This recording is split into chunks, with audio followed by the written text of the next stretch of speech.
Welcome to Penrose Learning, where we make understanding easy.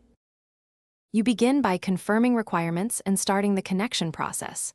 Open your TV's casting input or app, and on your phone or laptop, enable its casting feature. Make sure both devices are on the same Wi-Fi network so they can see each other. If prompted, accept pairing requests on the TV. Once done, select the TV name from the device's cast list so a handshake can occur. This step establishes the communication channel and negotiates resolution and audio settings before streaming begins. Next, you configure the detailed settings that affect quality and stability.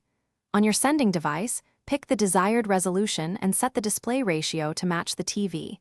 This prevents stretching or black bars.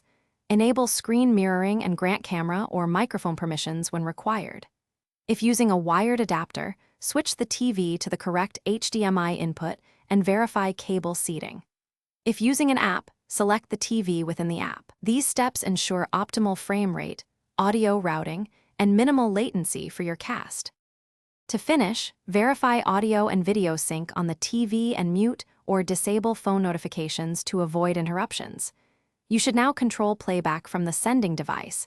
If you're using an app, use its remote controls.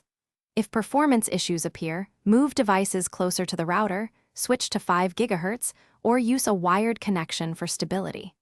As a key troubleshooting tip, restart the casting app and reboot both TV and sender. Repairing often clears handshake errors and resolves most casting failures.